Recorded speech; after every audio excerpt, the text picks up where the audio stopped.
श्री राम जय जय राम। श्री राम जय जय राम। श्री राम जय जय राम। सच्चिदानंद भगवान की, सनातन धर्म की। जब हम भोजन मुख में डालते हैं तो कितने बार चबा के निगलते हो या डाल के निगल जाते हो? बोलो। कई बार तब निगलते हो, ठीक है। ऐसे मैं प्रवचनों को बार बार वही बोलता हूँ, तो लगता है क्यों वही बोलता हूँ? बार बार वही इसलिए बोलता हूँ कि तुम्हारे लिए हजम करने की क्षमता आ जाए। बिना चबाए हजम नहीं होता। जानवर एक ऐसा है कि तुरंत निगल जाता है, वो ज़्यादा नहीं चबाता, पर भगवान ने उसे गिफ्ट में एक क्षमता दे दी है कि पेट के भोजन को मुख पर ले आता है और दोबारा जुगाली करता है, फिर अंदर ले जाता है, फिर लाता है, फिर जुगाली करता है। और पहले छटनी नहीं करती बकरी, सेंगरें खा जाती है बबूल की, मुख में लाकर बीज बाहर फेंक देती है दोबारा। पहले जल्दी, ऐसे ही जल्दी आप बकरियों की तरह निकल जाओ प्रवचन को, और घर में जाके जुगाली करो, जो बेकार का हो बाहर फेंक दो अंदर, और अच्छा वाला अंदर ले जाओ।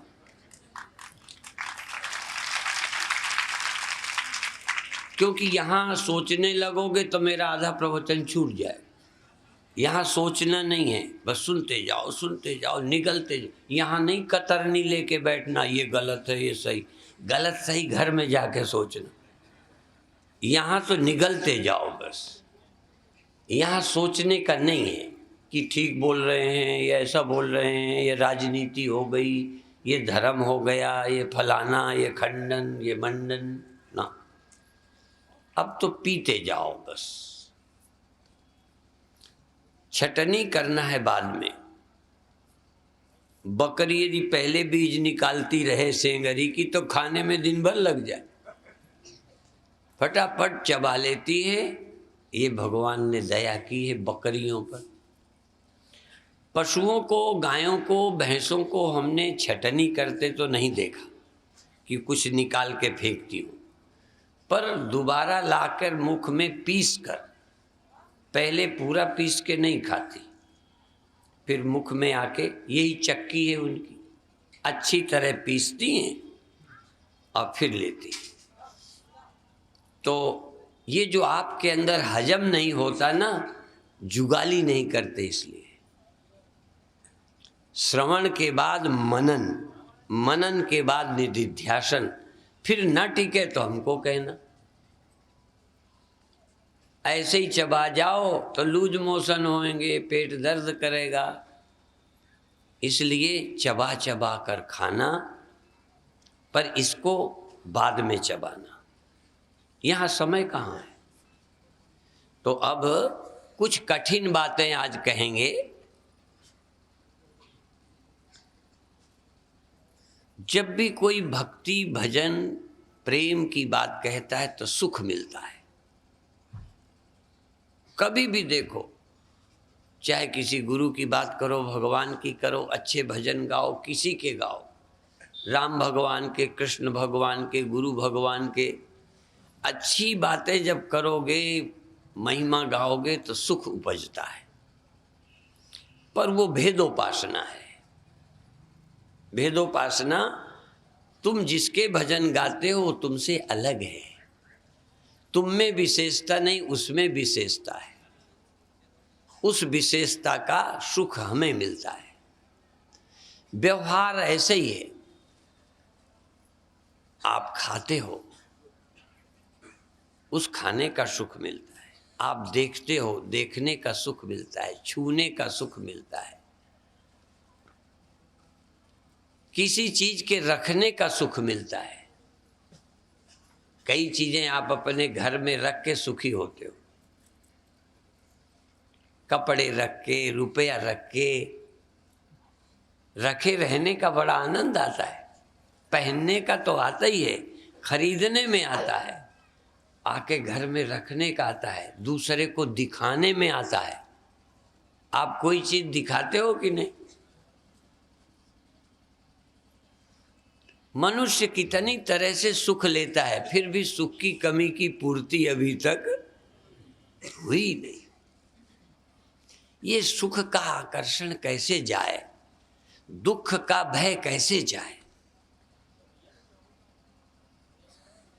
हमारे गुरुओं ने तो ये कह दिया, जो नर दुख में दुख नहीं माने, नवें गुरु जी का है, जो नर दुख में दुख नहीं माने, सुख शने और भय नहीं जाके, कंचन माटी माने।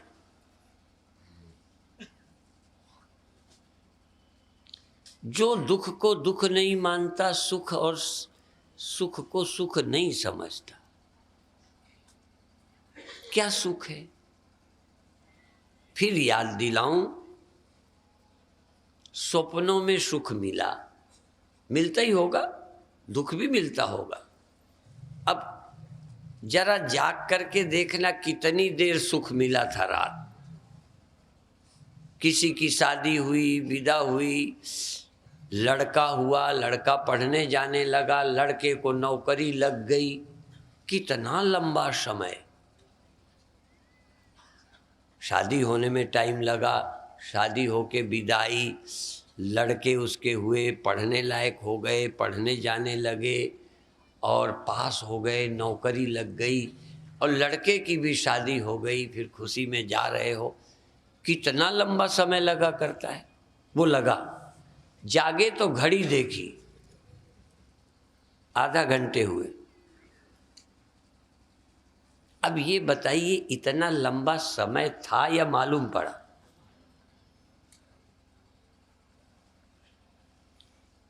तो जागृत अवस्था का जो समय है, वैज्ञानिकों से मत पूछना, मैं तुमसे पूछता हूं कि ये जो समय लगा, इतने वर्ष सुख में या इतने वर्ष दुख रहा, ये समय सच्चा है? पहली बात यह है कि जागृत, जैसे स्वप्न में स्वप्न का समय सच्चा लगा, जागने पर पता चला कि वो समय भी झूठा था, और कहीं से कहीं जाने में आपको टाइम लगा। वो दूरी, कार लगी, फ्लाइट लगी, पैदल चले, इतना समय लगा इतनी दूरी तय करने में। वो दूरी कितनी थी, जाग कर देखो। दूरी थी, दूरी भी झूठी थी। वह देशगत दूरी कल्पना मात्र है, वहाँ दूरी है ही नहीं। और चलने में थकान जो मालूम पड़ी, वो भी झूठी थी। जब चले ही नहीं, चले झूठे, दूरी झूठी, तो थकान, जागने पर कितनी जांघें थकी मिली। चल चल कर पैर थक गए, जागे तो पैरों पे कोई थकान। वो देश दूरी, देशगत दूरी झूठी, कालगत दूरी झूठी, और जिस वस्तु के पाने से सुख मिला और जिसको मिला वो झूठे। पर स्वप्न में देश काल वस्तु सच्ची लगती है। जागृत अवस्था में भी, अब जागृत में तुमको समझ नहीं आएगा जब तक तुमको स्वप्न से जागृत में ना आओ। स्वप्न का देश काल वस्तु सच्ची लगेगी, जागने पर ही वो झूठी लगती है। स्वप्न नहीं, स्वप्ने का देश, स्वप्ने का काल, स्वप्ने की वस्तु में, तीनों।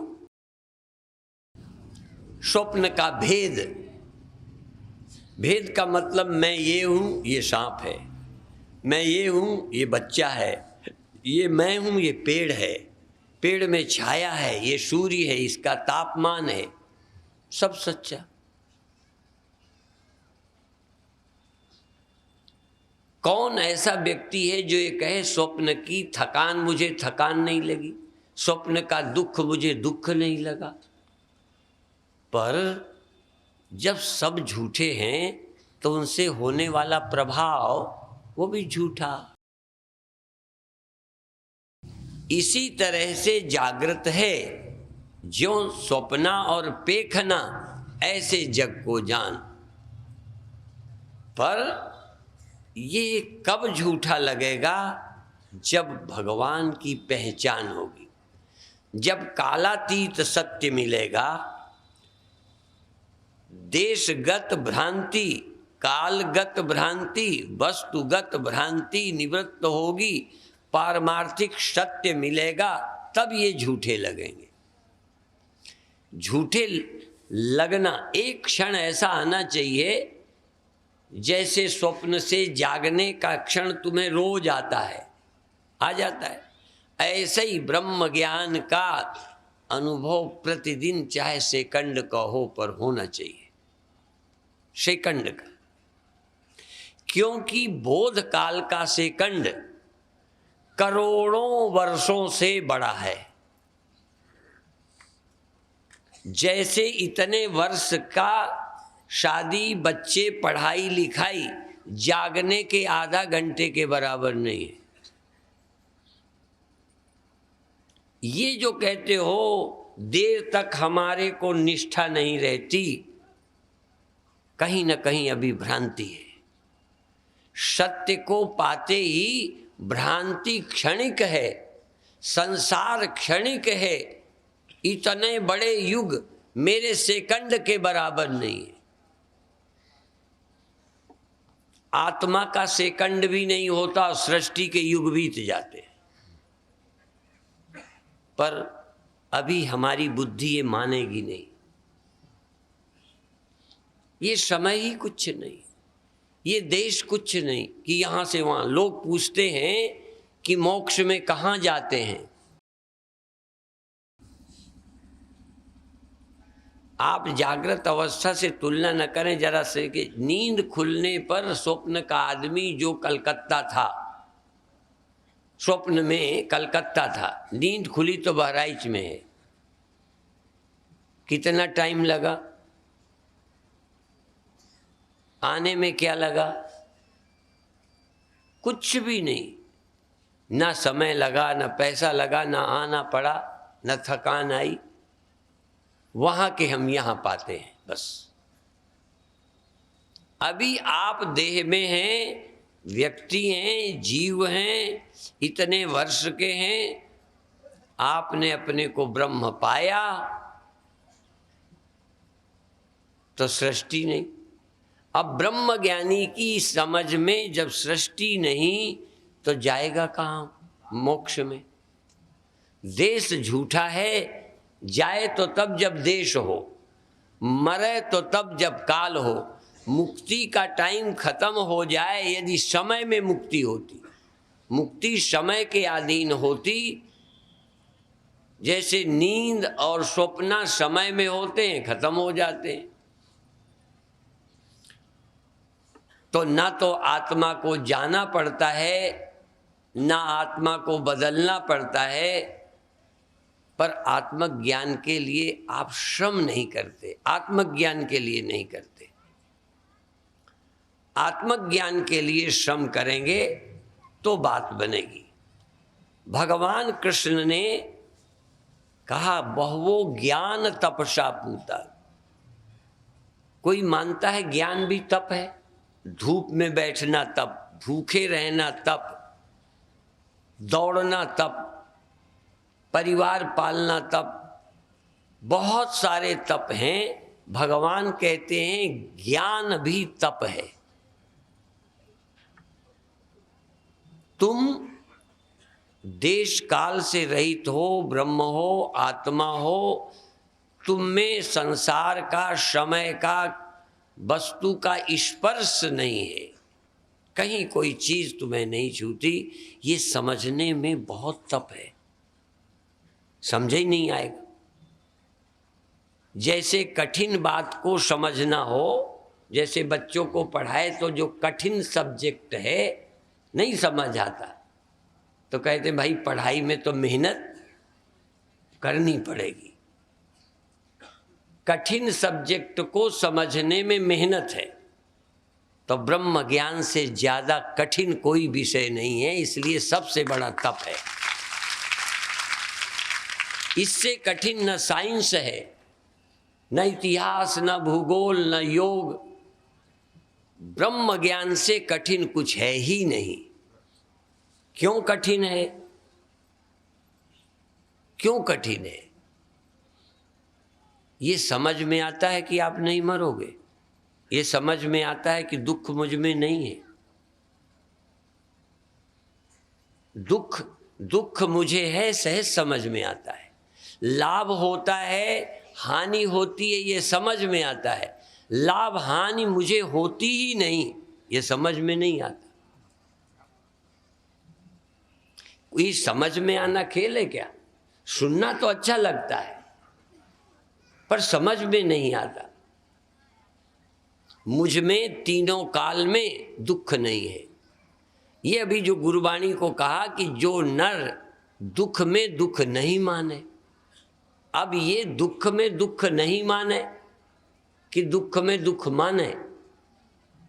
अब देखो, दुख में दुख सभी मानते हैं, सुख में सुखी सभी मानते हैं। जब सुख होता है तब आप अपने को सुखी मानते हैं, जब दुख होता है तो दुखी मानते हैं। अब ये आसान है कि दुख में दुखी नहीं मानो, अपमान को अपमान नहीं समझो, मान को मान नहीं समझो, जन्म को जन्म नहीं समझो, मृत्यु को मृत्यु नहीं समझो। कैसे, क्या करें? सबसे कठिन सब्जेक्ट है आत्मज्ञान। समझ के बाहर का विषय है। इसीलिए कई लोगों ने तो ऐसे, जैसे एक लोमड़ी अंगूर खाने के लिए उचकती रही, अंगूर ऊंचाई पर थे, मिले नहीं तो लौटी। लोगों ने पूछा क्या बात है, क्यों लौट आए? अंगूर मिले नहीं। कि नहीं, अंगूर खट्टे हैं। खट्टे, ये कहावत है। खट्टे क्यों हैं? पाए ही नहीं। जैसे अंगूर नहीं मिलने से बस एक ही खट्टे कह दो, बात छुट्टी। नास्तिकों ने कह दिया ब्रह्म है ही नहीं। ढूंढ पाए नहीं, खोज पाए नहीं, अकल काम की नहीं, तो सीधा कह दिया कि है ही नहीं भगवान, स्वर्ग है ही नहीं। ये क्यों नहीं कहते कि तुम मूर्ख हो, तुम्हें अकल ही नहीं है कि उसको समझ सको। ब्रह्म को समझना ये आम अकल की बात है। मेरी मृत्यु नहीं होती, मुझ में कमी नहीं, मुझ में दुख नहीं, मुझ में कर्तापन नहीं। कृष्ण भगवान कहते हैं अहंकार विमूढ़ात्मा कर्ता हमिति मन्यते। अहंकार से मूढ़ व्यक्ति अपने को कर्ता मानता है। अब भगवान कृष्ण की कसौटी से हम सब क्या हैं?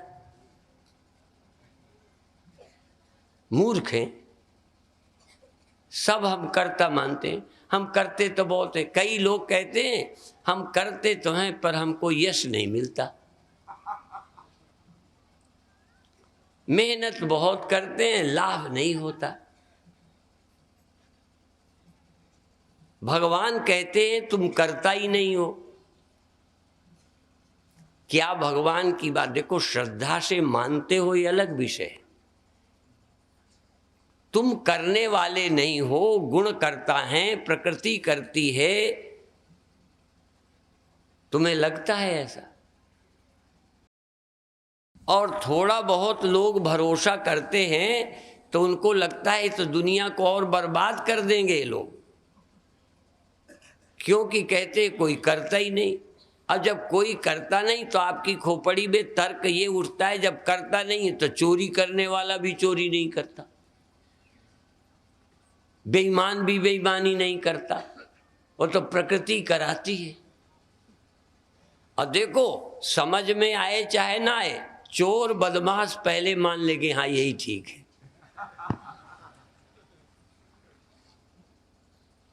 तो कोई समझ आया है चोर को, बदमाश को ये समझ आया है कि प्रकृति करने वाली है, मैं करता नहीं हूं। मैं कहता हूं तू करना चोरी, पर तुझे परमात्मा की सौगंध है, तुझे और जितनी कसम हो दिलाता हूं, तू कह दे तुझे समझ आया है कि मैं करता नहीं हूं।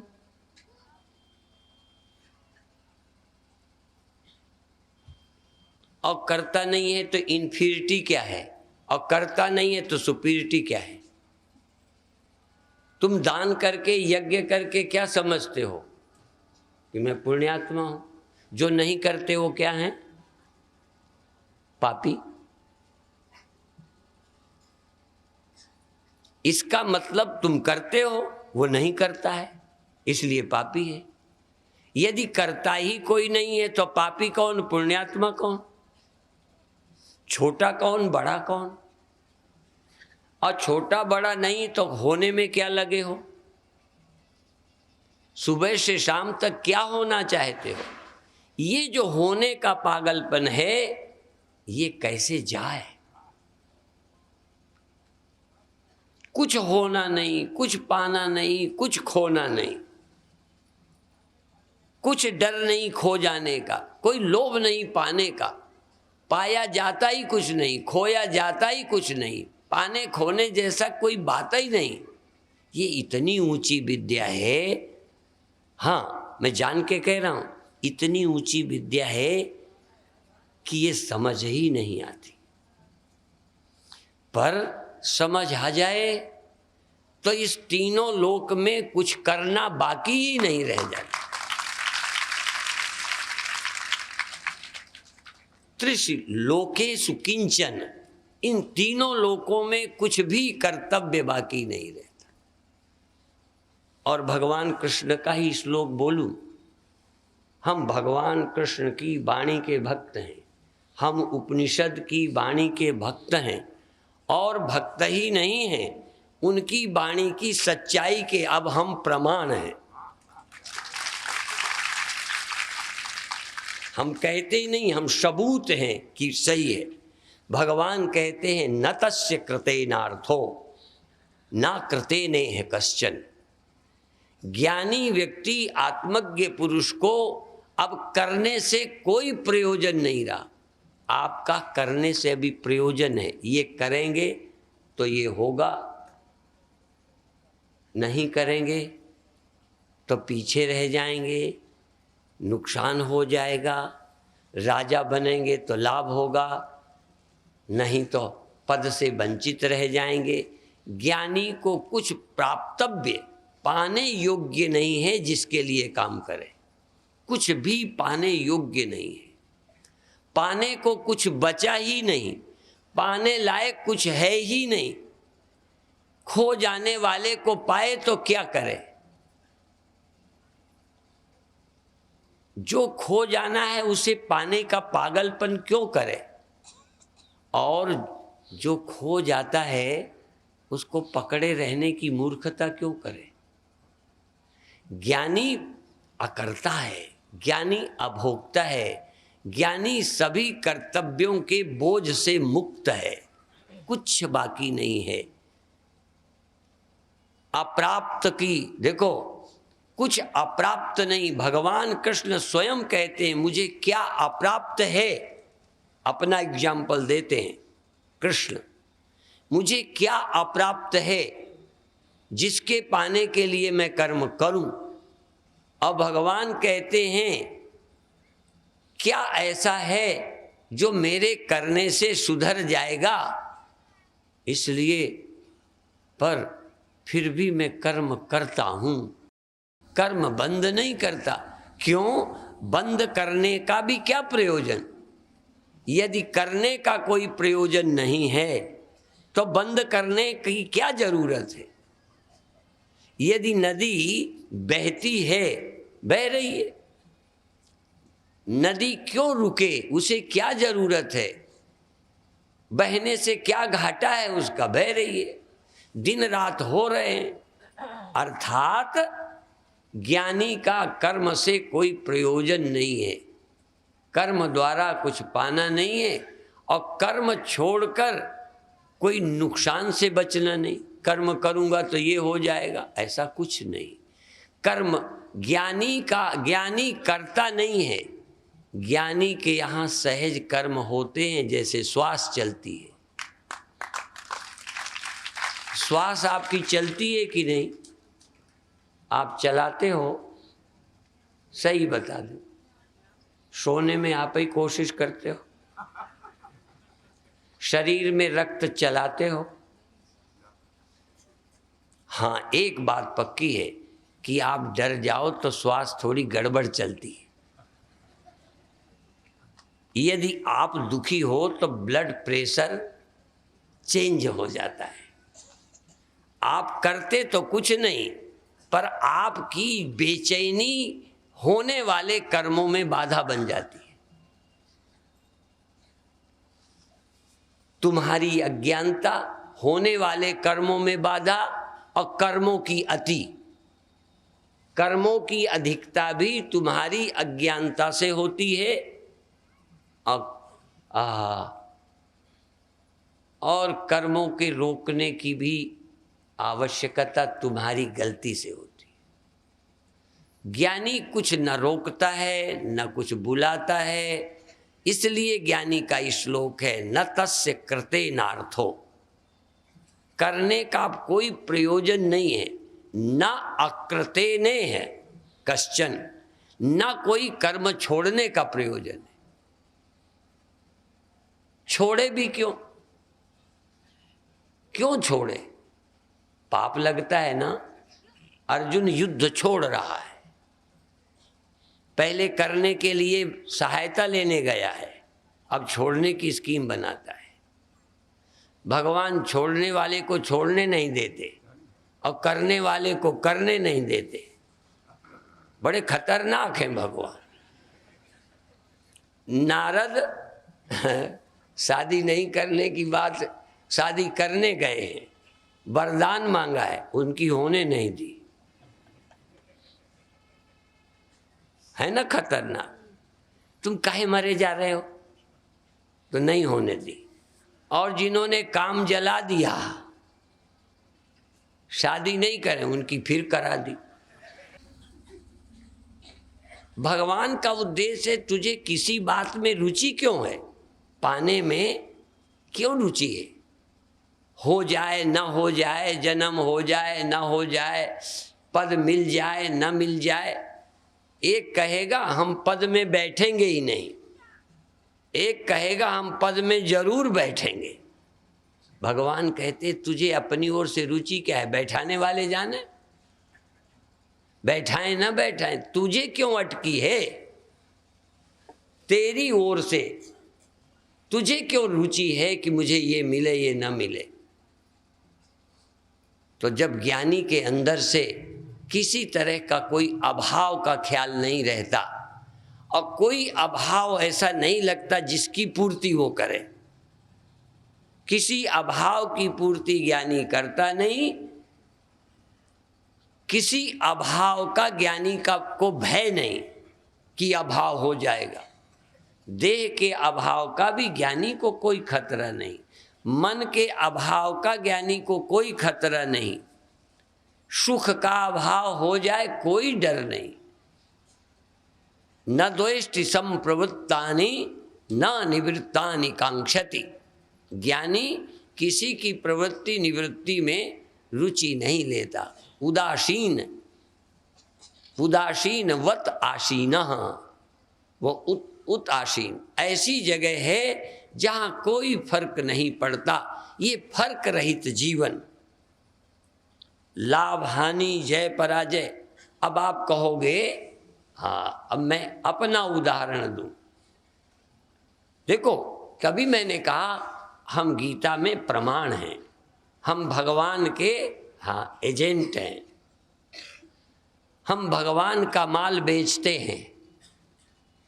ठीक है, जैसे किसी कंपनी का माल कोई एजेंट भेजता है ना, हम भगवान की कंपनी के बने ज्ञान की श्लोकों की, उन्हीं का हम व्यापार करते हैं और हम उतना ही दावा करते हैं जितना कंपनी ने माल का बताया है, हमने आजमाया है, वही हम बेचते हैं और दावे से बेचते हैं।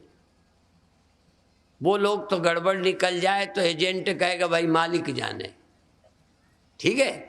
हम दूसरी बात कहते हैं, यदि माल में गड़बड़ी निकल जाए तो हमारी जिम्मेदारी, भगवान की नहीं। दावे से कह रहे हैं। एक बार तो तुम देखो, जहां देश काल वस्तु देह इंद्रियां और संपूर्ण सृष्टि एक चिन्ह मात्र सत्ता से भिन्न कुछ नहीं है। ये महावाक्य आत्मै वेदम सर्वम, देखो आत्मा के से अतिरिक्त तो कुछ नहीं है। अब ये आत्मा एव इदम, इदम सर्वम आत्मा एव, ये वाक्य समझ में आता है कि सब आत्मा ही है। ऐसे ही गुरुओं ने कहा सब गोविंद है, सब गोविंद है, गोविंद बिन नहीं कोई। सब परमात्मा है, सब परमात्मा है। अब आपके दिमाग में आता है कि परमात्मा है तो ऐसा क्यों, परमात्मा है तो ऐसा क्यों। ये यूं क्यों, इसलिए कि अभी तुम्हें परमात्मा का पता नहीं है। यदि कोई मेरे से पूछे कि ये सब पानी है तो कोई कहे लहर क्यों, पानी है तो लहर भी है, लेकिन लहर लहर कहाँ है, पानी ही है। अभी पहचानो तो तुम कि ब्रह्म है, ब्रह्म को पहचानो, फिर देखो कौन ब्रह्म नहीं है। पहले मिट्टी की पहचान तुम बताओ कि है। अब मिट्टी की पहचान है तो पूछूंगा घड़ा में कौन है, शकोरे में कौन है, दीवाल में कौन है, ईंटे में कौन है, देखो है कि नहीं। पहले पहचान तो हो, तो ब्रह्म की पहचान करो पहले, फिर देखो सब में ब्रह्म है कि नहीं। अभी तो ब्रह्म को पहचानते ही नहीं हो। इसलिए आपसे इतना ही है कि पूरी मेहनत करो, तप करो, तप करो, तप करो। किस बात के लिए? ज्ञान के लिए तप करो, समझने के लिए तप करो। समझ ना आए तो घबराओ नहीं, स्कूल नहीं छोड़ो, फेल हो गए तब भी पढ़ो। यदि बहुत आसान होता तो सब ना पास हो जाएं, सब ना अच्छे नंबर लाएं। पढ़ाई भी आसान नहीं है। इसी तरह से कई घबराते हैं, कहते हैं ज्ञान बड़ा कठिन है। कठिन है इसलिए थोड़ी कि तुम छोड़ दो, इसलिए पहले ही कठिन कह दिया कि बीच में छोड़ना नहीं, घबराना नहीं। पहले ही सोच लो कठिन तो है पर हमें ये काम करना है। हमें भी जल्दी समझ में थोड़ी आया। अभी भी देखो, अभी भी प्रश्न उठते हैं, अभी भी उत्तर हम ढूंढते हैं। हमें भी लगता है कि फिर दुख क्यों होता है, फिर ये देखते हैं किसे होता है। दुख मुझे होता है क्या? एक ही है महावाक्य, सब कुछ होता है पर मुझे कुछ नहीं होता। मरण होता है पर मेरा मरण नहीं होता, जन्म होता है पर मेरा जन्म नहीं होता। ये बात क्लियर होनी चाहिए। मन जाता है, मन चंचल है, पर मैं चल नहीं हूं। सुबह के ध्यान में कहा था, मन का चंचल होना एक बात है, मन का स्थिर होना दूसरी बात है। मैंने सुबह कहा था आत्मा स्थिर नहीं होती, आत्मा अचल है। अचल माने चलती ही नहीं, स्थिर तो वो होगा जो चलता है। अच्छा, साइकिल चलती है ना, तो कभी तेज चलाते हो कि नहीं? जिन्होंने चलाई है वो बताएं। और धीमी करते हो कि नहीं? और रोकते हो कि नहीं? तो रुकती कौन है? जो चलती है। धीमी कौन होती है? जो तेज चल रही थी। और धीमी होकर रुकती है। अब मैं तुमसे पूछूं, सड़क जब साइकिल तेज चलाते हो तब सड़क कितना चलती है? जब साइकिल रोकते हो तब सड़क रुकती है।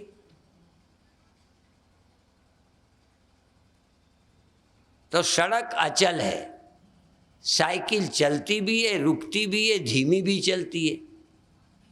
ट्रेन धीमी चलती है, तेज चलती है। अनेक गाड़ियां हैं, कई बहुत फास्ट चलती हैं। पटरी कितना चलती है? बहराइच में भी तो गाड़ी आती है कोई कि नहीं आती, हमें नहीं पता। छोटी लाइन आती है, तो बड़ी नहीं चलती तो छोटी लाइन चलती है। अच्छा, तो फिर चलना बंद हो जाता है।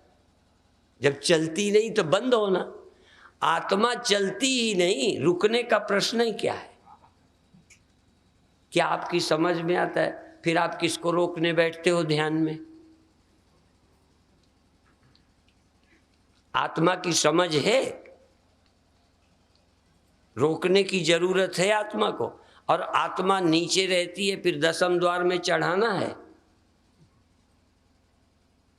आत्मा कहाँ रहती है? नीचे। धीरे धीरे ऊपर चढ़ा लो जाओ। आत्मा व्यापक है। और चलो ब्रह्मांड में व्यापक नहीं है तो सारे तर्क कहते हैं शरीर परमाणु वाली है, शरीर के नाप की है। जितने में शरीर है उतने में आत्मा रहती है। तो चलो शरीर में भी व्यापक है तो ऊपर कैसे ले जाओगे पैर की आत्मा को समेट के?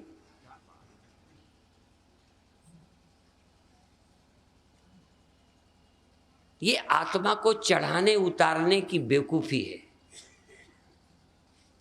इसलिए हम साथ साथ सब कुछ कहते हुए आपसे कहते हैं कि ध्यान का अर्थ क्या है। ध्यान का पहला अर्थ कि आप देह से भिन्न जानने लगोगे। क्या कैसे जानोगे? देह बैठा रहा, तुम खुद ही लगेगा मैं कभी कहीं था कभी कहीं था। इसका मतलब मैं देह, यदि देह होता तो देह जाता तब जाता। देह यहीं बैठा रहा, मैं कहीं गया आया, इसका मतलब मैं देह नहीं हूं। देह यहीं पड़ा रहा, मैं स्वप्न देखता रहा, इसलिए देह स्वप्नों का दृष्टा नहीं है। देह कभी भी देखता नहीं। देह अपनी खाट को नहीं देखता जिसमें पड़ा रहा। मैं ही देह को खाट में पड़ा देखता रहा और मैं ही देह को छोड़ दिया और मैं ख्यालों में स्वप्नों में गया। स्वप्ने मैंने देखे, तो मैंने देखे कि देह ने? तो मैं देखने वाला, देह न देखने वाला। इसलिए महामंत्र है, देह जड़ है, मैं चेतन हूं। देह भौतिक है, मैं अभौतिक हूं। देह जन्मा और मरेगा, मैं आया गया तो कह सकता हूं, पर जन्मा और मरा नहीं कह सकता। पहले ये समझो। जब ये समझ में आ जाए कि मैं जन्मने मरने वाला नहीं हूं, इसलिए दो बातें सिखाते हैं। जन्म मरण की भ्रांति, ये एक है। दूसरी भ्रांति का नाम है आवागमन की भ्रांति। मैं पैदा होके मरता हूं, ये भ्रांति जल्दी जा सकती है। दूसरी भ्रांति है कि देह में मैं आता हूं और देह को मैं छोड़ता हूं। जागृत में देह में आता हूं, सुषुप्ति में देह को भूल जाता हूं। ये आने जाने की भ्रांति भी है जिसको निवृत्त करना है। तो देखो, धर्मात्माओं द्वारा मैं देह हूं ये भ्रांति तो जा सकती है। विश्व के सभी मजहब, ईसाई, मुसलमान, हिंदू, आर्य समाजी और सब देह मैं हूं इस भ्रांति को तो हटाते हैं। देह मैं नहीं हूं ये समझाते हैं। देह में आया हूं, देह में जाऊंगा, कर्मों का फल भोगता हूं, इस भ्रांति को कोई मजहब नहीं हटाता। इस मजहब, इस मान्यता को, आने जाने के दुख को, भ्रम को यदि कोई हटाता है तो वेदांत हटाता है। इसलिए हम वेदांत की बात कहते हैं। हर मजहब कहता है तुम इसमें भोग रहे हो, आगे जाके भोगोगे। इस्लाम भी भोगने की बात कहता है। मृत्यु के बाद रूहें सोई रहेंगी, कयामत के दिन खुदाबंद करीम रूहों को जगाएंगे और जो पापी हैं उन्हें नरक भेजेंगे, दोजक, और जो पुण्यात्मा हैं उन्हें बहिश्त मिलेगी। हम लोग भी ये मानते हैं कि देह छोड़ेंगे, कर्मों के अनुसार या तो जन्म लेंगे या स्वर्ग जाएंगे या नरक जाएंगे, और एक और भी लगभग लोग मानते हैं बीच में कुछ और हो जाते हैं, उसका नाम भूत है।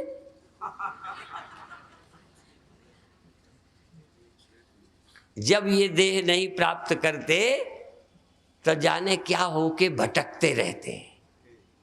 खैर, ज्यादा मैं उस पर नहीं जाता, पर एक बात बतानी है कि यदि देह से भिन्न कोई जीव ना हो तो फिर दूसरी योनि, स्वर्ग जाना, नरक जाना कौन जाएगा? और इस देह को तो जला दिया गया या जमीन में दफना दिया गया या पानी में बहा दिया गया, और क्या काम करोगे इसके अलावा? अच्छा, किसी मजहब की बात करो, या तो जलाओगे या दफनाओगे और या बहाओगे, और नहीं तो ऐसे ही जंगल में बैल जानवर कुत्ते की तरह फेंक आओगे तो कोई न कोई खा जाएगा।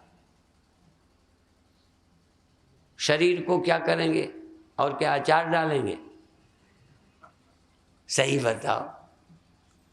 लोग कहते हैं सब चीज़ों का ये बनता है, ये बनता है, वो बनता है, चमड़े का ये बन जाता है, गेड़ा की खाल का ये बन जाता है, बकरी की वो मशक बन जाती है, आदमी का क्या बनता है? फिर चलो कुछ करा जाएगा, पर फिर स्वर्ग कौन जाएगा, नरक कौन जाएगा, जन्म कौन लेगा? देह लेगा। इसीलिए भौतिकवादी कहते हैं कि भस्मीभूतस्य देहस्य पुनरागमनम कुतः। ये श्लोक भी किसी भारतीय का लिखा है, नहीं भस्मीभूत लिखते ही नहीं। जलाने वाली बात ये हिंदुओं में ज़्यादा है, बाकी तो भैया दफनाने वाला मामला है। इसलिए भस्मीभूतस्य देहस्य पुनरागमनम कुतः, अर्थात देह कैसे आएगी? ठीक कहता है, ये देह जला दी, देह तो आएगी नहीं। अरे भैया, जो देह में आता है, जो देह को छोड़ जाता है वही आएगा। हमें इस श्लोक से कोई विरोध नहीं। भस्मीभूत देह नहीं आएगा, भस्मीभूत देह सुबह नहीं जागता। आप अपने घर में सो के जब जगते हो तो दरवाजा कौन खटखटाता है? दरवाजा कौन खोलता है? शौचालय कौन जाता है? शौचालय में शौचालय चल के जाता है, किचन में किचन जाता है, दरवाजे के पास खिड़की जाती है। जो उसके भीतर रहता है, कान में हाथ को कौन हिलाता है? पैर कौन हिलाता है? पैर खुद हिलाता है। जब तुम गहरी नींद में थे पैर क्यों नहीं हिलता? शरीर करवट क्यों नहीं लेता? अर्थात शरीर मकान की तरह है, इसमें तुम मकानी की तरह हो।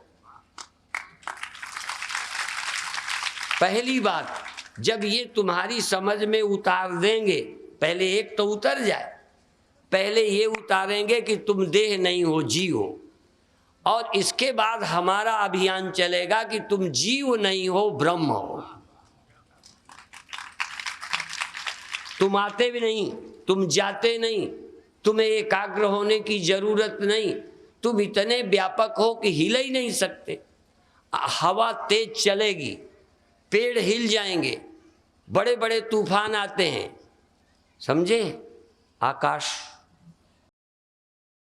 कहां से कहां हिल के जाता है। किसी विश्व में आकाश को हिलाने का विज्ञान है? यहां का आकाश वहां, अभी कोहरा चल जाता है, जिस दिन आए वहां था, अब यहां से चला गया। अभी जरूरी नहीं कि हिंदुस्तान भर से चला गया हो। यदि बहराइच में कोहरा नहीं तो कहीं होगा, पर आकाश बहराइच का कहीं नहीं गया। और जहाँ कोहरा गया है वहाँ भी आकाश ही में गया है। आकाश कहीं, तो जीव चाह जहाँ जाए, चाहे देह में आए, चाहे स्वप्नों में जाए, चाहे नींद में जाए, चाहे नरक जाए, पर इसी के भीतर एक ब्रह्म है जो कहीं नहीं जाता। उस ब्रह्म को जान लेने के बाद, इस जीव की ब्रह्म से अभिन्नता का बोध होने के बाद, जैसे जीव देह नहीं है पर देह को मैं बना बैठा है, इसी तरह से चैतन्य अपने को जीव मान बैठा है। चैतन्य जीव नहीं है, चैतन्य परिच्छिन्न नहीं है, पर वृत्तियों के अंतःकरण के साथ अपने को सीमित मान बैठा है। जिस दिन देह का तादात्म्य छोड़कर अंतःकरण का बाध करके अपने स्वरूप का विज्ञान प्राप्त करता है, तब ये जान जाता है कि मैं आवागमन से भी रहित हूँ। आवागमन से, देह ही का आवागमन नहीं होता, जीव का भी आवागमन होता है, पर जीव का आवागमन तब तक होता है, जैसे देह का आवागमन तब तक होता है जब तक देह में मैं हूं। इसी तरह जीव का आवागमन तब तक होता है जब तक आत्मा अपने को ठीक नहीं जानकर देह जीव को ही मैं मानती है, तो जीव के स्तर से जाती है और मालूम पड़ता है मैं जाता हूं। जैसे रिफ्लेक्शन को इधर उधर मोड़ो और सूर्य को भ्रांति हो कि मैं हिलता हूं, मैं मुड़ता हूं, ऐसे ही चैतन्य जो शुद्ध चैतन्य है उसमें आना जाना मुड़ना नहीं है। ये मुड़ना उड़ना ये जीव में है, और जीव वास्तविक नहीं है, उसकी कोई एग्जिस्टेंस नहीं है। जैसे अब फिर समझाऊं, आप अपना पिछला हिस्सा सिर का देख सकते हो? बोलो। अब मैं दिखा सकता हूं। पहले एक शीशा ऐसे लगाऊंगा, और जब मेरी आंख इससे टकरा के पीछे जाएगी तो एक पीछे लगाऊंगा,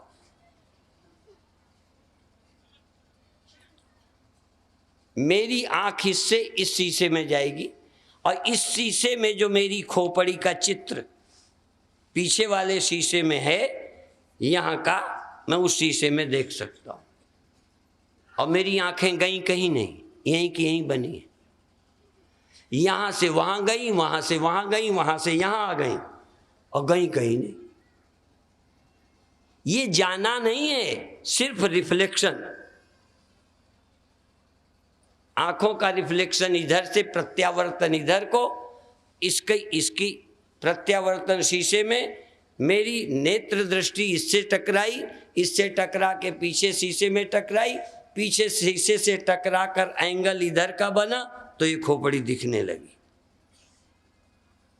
ऐसे देखो, मेरी आंखें ऐसे मुड़ के नहीं जाएंगी।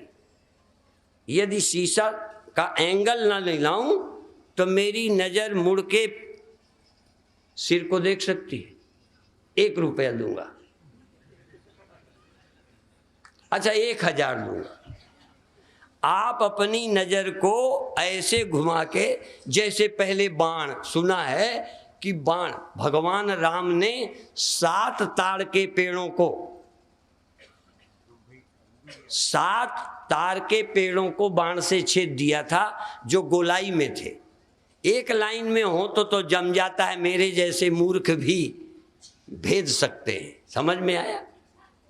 सीधी सीधी नजर मेरी इस माइक तक है, इस माइक से वहां तक है, उस माइक से पीछे जो भ्रूण हत्या कन्या के विषय में लिखा है वहां तक जाती है, वहां पर्दा है, वह हटा दो तो और आगे जली जाएगी। सीधी सीधी जाएगी, पर इधर से घूम के इधर आ जाए। अपनी आंख से कहो ऐसे मुड़ जाए, पहिया सी बन के इस खोपड़ी को देख ले, अच्छा अपनी पीठ को देख ले। नहीं,